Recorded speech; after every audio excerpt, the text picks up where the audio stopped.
think everybody. It was a long time ago. And like, it was a lot of dudes coming in and out, but I'm trying to think of the names that was relevant.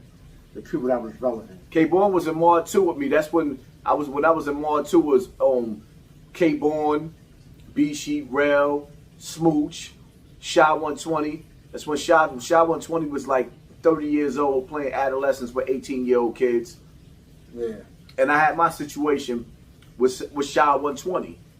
And it was over the phone. He was like, you want to get on the phone? You want to fight for the phone? I was like, yeah, I want to fight for the phone. And Gomez said, let's go down to Mod 2 mess hall. So we went down to Mod 2 mess hall, right? When we got down to Mod 2 mess hall, Gomez comes in. This is my first time being in jail. Yeah. He comes in with 2 ice picks and gives it to Shy 120. Blood. Shy 120, the grown man that was 30 years old playing 18 years old in Mod 2. And it was like, once I saw that, it was like, okay, you got it. Because my common sense, I was scared at the time because I didn't know what I was supposed to do. You wasn't so much scared, you were smart. You know what I'm saying? Because you would have forced that man to do something to you. You know what I'm saying? But he really didn't want to do nothing. He was intimidating you, and it worked. But at the same time, you ain't know how far it was going to go, and you didn't want to play yourself. So that don't make you a pussy. That just make you smart. Nah, but you know what pissed me off though, Bill, though? Is that, like, yo, you know me, and you see me in my early stages and my late stages. I remember when you, forget about me. It's about him. When you left, because it's like certain dudes, you, Papo, Mike Murder, a.k.a. Charlie Boo from Eastchester Projects, Kenya, like certain dudes that I was in jail with made jail feel like you was at home, you had family in there. You was one of the dudes that made me feel comfortable being in jail. And it was like when you left, well, Wild Bill left, yo, what happened when you turned to Delster? It was the first day?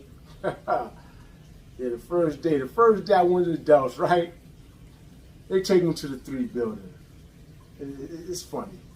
So I go to the 3 building, right? I got a bunch of shit. I got leather jackets. I got 2 or 3 chains on. I'm the man. So I go to the Dells. Dudes in the ballpen, they see me. They see me in the leather. They see me with the big bag, the blanket or whatever, the mad clothes and mad guest shit and mad Timberlands, whatever the case was. That's when guest was crazy. Yeah, I had to guess. I had mad guests. So I get to the adults, and then they looking at me like, oh yeah, shorty, yeah, you ain't gonna live here. All that shit you was doing in the 4 building, you with the big boys now. You know what I'm saying? They tell the police, yo, send him to my house, send him to my house. Yeah, we're about to go shopping. He ain't gonna have none of that shit. So, you know, I'm popping shit too. Yeah, send me to his house. Because they don't know what the fuck. I mean, send me to this house. I don't give a fuck. Send me to the worst house in the building. I don't give a fuck where you send me. I'm gonna live wherever I go. You know? So, it's like right around count time. So, they rush me out. And they leave a bunch of dudes. They tell a bunch of dudes they stuck in there. I was popping shit. They leave them in the pens. They take me out so I can beat the count. I go to the house, right? So, you know, I'm on my adolescent shit. Yo, who got the phones? They like, yo, what you mean who got the phones? They like, hey, the adult niggas tell me, yo, sure, you need to slow down. Nah, I ain't slowing down shit. Yo, who the fuck got the phone? I want the phone. They like, yo, so dude comes to me like, yo, sure, you don't want it. You know what I'm saying? I'm like, yeah, I want it. I want whatever you got. He like, all right, come in the day room. Now I'm gonna show you what I got. The dumb motherfucker turned his back on and me. Walked ahead of you, leave you in there. I pulled out, I had the rug. That was my thing. That was my weapon of choice, the rug cutter. You know, fuck a gym star, cause them shits break. I'm heavy handed, I'm breaking them shits on niggas' face. Rug cut. Every time I cut somebody with the rug, I sent them to KCH. If they don't know what KCH is, that's Kings County Hospital. I send niggas off the island when I jump on niggas with that rug cutter. So the motherfucker turns his back. I jump all over him. I tear his ass all the way the fuck up. Cheer him up. Our Killer Kev said, who fooled you, fool? I must have cut him 13, 14 times. Alright? When I got off him, he tried to up his motherfucking banger. He took 2 steps towards me and collapsed. People don't realize when you get cut real good, that blood and that adrenaline will make you pass out. I said, damn, I got another body. Now, the female CEO seen the whole shit. But I guess she liked me, so she wrote the motherfucking ticket up fucked up. So now they send me back to the bullpen. So all the dudes in the bullpen that ain't make the count, they like, see, shorty? Yeah. Motherfuckers ran you out the house already. You think you tough. Yeah. You know, so they still popping shit. I'm quiet now. Because I don't know what the fuck is going to happen. I'm real quiet. So now, maybe 10, 15 minutes later, the ambulance come in. They go to the motherfucking clinic to go get dude. They bring dude out. And dude's like, damn, what the fuck happened to him? Like the whole house done popped off for his ass. The police like, nah, shorty did that. Him did it. They said him right there. He they like this. Yo, him did it. They turned Jamaican on him. So him now did the it. police point, yeah, that shorty just did that. So now niggas like, oh shit, that changed niggas' whole aura. So now the police has got my floor card. Now he pulls up my floor card. I was like, yeah, apparently shorty was wild official in the 4 building because he got can house with this person, can house with that person, keep separating this person, can house. I had like my card, people usually have 1 or 2 cars. I had about 4 or 5 cars because I done been every house 2 or 3 times. You know, it got to the point the population house they didn't even want me. Never been in program, they forced me in program because population was done with me. So getting back, so when I tear the dope nigga up, they take him out. The whole 3 building, I beat the ticket, but the whole 3 building was on my dick. No homo. You know what I'm saying? Red carpet, wherever I went, that shorty from the 4 building, shorty official, workers right, the police was on my team. I was getting food from the police mess hall, police bringing me food, the dudes in there, commissary, Whitehead was in there giving me all the commissary. I went on a visit floor, 2-3 hour visits. The early day come, I stay on the floor till the visit is over. That type of love. Wild Bill. That's how you treat an official dude. You know what I'm saying? And like I said, this all started from them Brooklyn niggas trying to jump on me. And once I did what I did to them Brooklyn niggas was scared. Because they know I catch them by themselves, I fuck them around, they know. You know what I'm saying? I had to think against them. You know? But as time, you know what I'm saying, went by, it kind of like, I started dealing with people as men. Yeah, because you definitely was cool. Like with Ramen, Lucky Dawn. Yeah, that was good. See, Lucky Dawn came through when all them Sponford dudes came through. They had to ride in Sponford. That's when L.O. came through. That's when Pow Wow came through. And a few other dudes came through. They came to my house. Shout out to Lucky Dawn. You know what I'm saying? These are my peoples like this. And I showed them love when dudes was oppressing them. I'm like, yo, these are the shorties. They don't know no better. But y'all want to try to take their sneakers. Y'all want to scare them. They want, nah, this is a youth. Right. You know what I'm saying? Nah, put them on the wing. I had enough beef. These little dudes wasn't doing nothing to nobody. It wasn't no threat. So I showed them love. You know what I'm saying? And that's what it came about. Like, yo, showing love. You know what I'm saying? Not oppressing. You know what I'm saying? I've been through the bullshit. So I was on some laid back. Just when I was getting high, I was smoking a mile a minute. You know? Yo, these dudes smoke. Had balloons on top of balloons on top of balloons on Rikers Island. Dudes was getting it. Dudes had balloons on top of balloons on top of balloons. And see, the one thing I can sit up there and say, man, because I ain't never really been a hard weed smoker. And but at the same time, dudes was getting it. And certain houses that you went to, right? With me being in the house with this brother, and I gotta say this, it's like, yo, I didn't feel oppressed. Some of the worst feelings in the world that you could go through is being in a house where, how he said earlier in the previous video, we grew up with Latinos. But in jail, we had to fight our Latino brothers, and it hurted. But then, in certain houses, you had to fight your black brothers, and it hurt even more.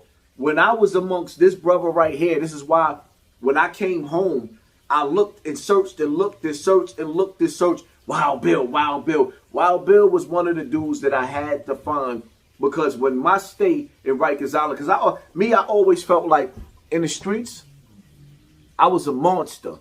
And me being shaped and molded in jail to learn how to jail, I became a monster in there too.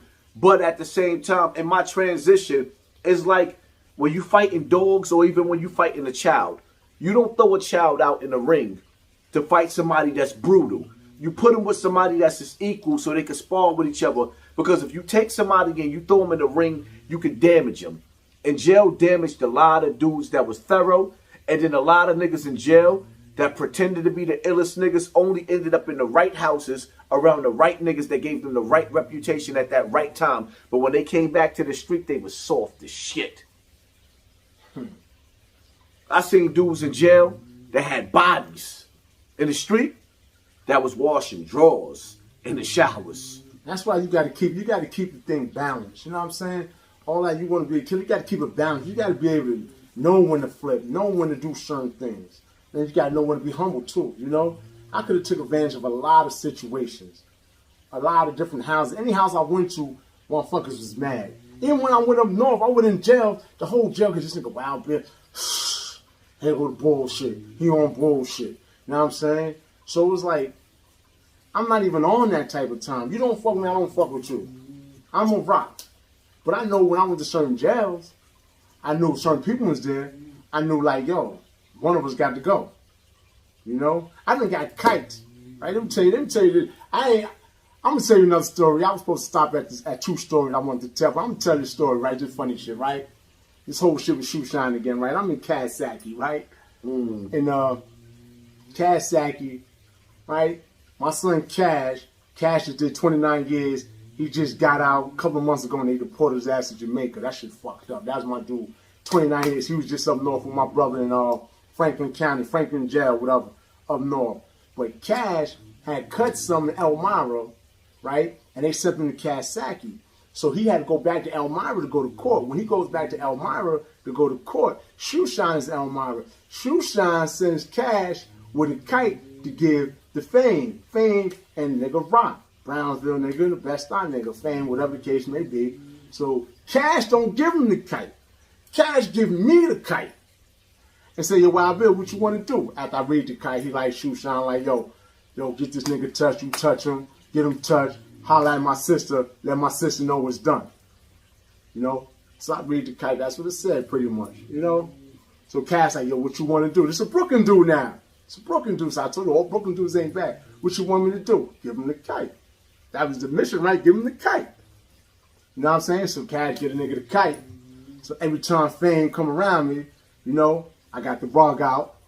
I'm doing shit like playing with my nails, cleaning my nails, just looking at him. Yeah, nigga, do something stupid. Move the wrong way, I'm gonna tear you a new asshole. You know what I'm saying? So one day, Ryan asked me, yo, why every time we come around, you playing with your razor? You know why? Because I don't like your niggas. That's why I'm playing with my razor. I hope you'll do something dumb. You know what I'm saying? Nigga was like, damn, it's like that, yeah, it's like that. And my son was really like that. Them niggas spent the yarns like, y'all nigga on some bullshit. And I ain't on no bullshit. Y'all on some bullshit. But that's a whole nother story. I could go on for days and days about different situations, whether it was Brooklyn dudes, certain Bronx dudes. I was beefing with certain homies, and certain homies got mad love for me. You know, Spanish dudes, the same shit. I went to Green. And my first day in Green, we running, chasing niggas up and down the walkway, cutting niggas and doing all type of shit. I ain't last too long at Green, but like I said, I got stories for days, but it ain't about that. You know what I'm saying? It's about me now. You know what I'm saying? And how I turned out now. You know? And what I'm trying to do in the future. You know? You know what's crazy, Bill? It's like, yo, dudes be sitting up there jumping me on the internet, thinking that a dude don't have brothers in the background. Like, if I decide to play my cards, your cards ain't like my cards. Your gorillas ain't like my gorillas. Your apes ain't really apes. For real, though. Really, though. We different. And you know, the only thing we wake up and go to sleep to is only one agenda that we have. Man, woman, and child, to take care of our seeds. To provide for our wife and our children. To do it for our last name. Even though the last name is a name that they gave us. It ain't ours. It is what it is. Y'all better pay attention to your circle before they hurt you. And one more thing before we end this video. Allah Walla. Allah knows best. Allah knows best. He's been keeping us protected. La ilaha illallah Muhammad Rasulullah. For many years. So all praise due to Allah. Some of you might not like it, but he's the highest. He's the best of all planners. So he planned for us to come together. He planned for me to make it through all these struggles.